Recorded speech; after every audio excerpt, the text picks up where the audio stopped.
கண்டிப்பா மிகப்பெரிய கட்சிகள்லாம் வந்து அதிமுகவோட கூட்டணிக்கு வர போறாங்க அப்படின்ட்டு தொடர்ந்து பல்வேறு நபர்கள் அதிமுக நபர்கள் வந்து சொல்லிட்டு இருக்காங்க.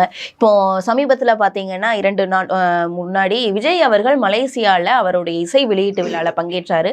அந்த இடத்துல விஜய் அவர்களுக்கு அரசியல் பேசக்கூடாது அப்படின்ற ஒரு அழுத்தம் இருந்தது. அந்த அழுத்தத்தையும் மீறி அவர்கள் வந்து அந்த இடத்துல சூசகமான முறையில அரசியல் பேசியிருக்காங்க. அதாவது நம்ம வந்து யாரு கூட வருவோம், யாரு கூட நம்ம தான் மக்களோட நிற்கும் அப்படின்னு. அதாவது இதை வந்து அப்படியே வந்து சீமான் அவர்கள் வாணியில சொல்ல போனா நாங்க மக்கள் கூட்டணியில இருக்கோம் அப்படின்னு சீமான் அவர்கள் சொன்னது மாதிரி இப்ப விஜய் அவர்கள் பேசியிருக்காங்க.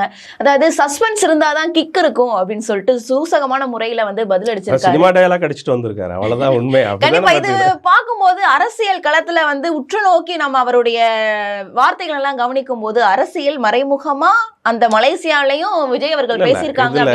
இதுல இன்னொரு விஷயத்தையும் வந்து திரு விஜய் அவர்கள் பேசியது நம்ம பார்த்தோம்னா உற்று நோக்கினோம்னால் காங்கிரஸ் வந்து அங்கேயும் பேச்சுவார்த்தை நடத்தி கொண்டு இருக்கின்றன அப்படிங்கிறத நம்ம பார்க்கணும். ஏன்னா திரு ராகுல் காந்தி அவர்களின் நெருங்கிய நண்பர் பிரவீன் சக்கரவர்த்தி அவர்கள் வந்து இங்கே வந்து திரு விஜய் அவர்களை சந்தித்து சென்றிருக்கிறார்.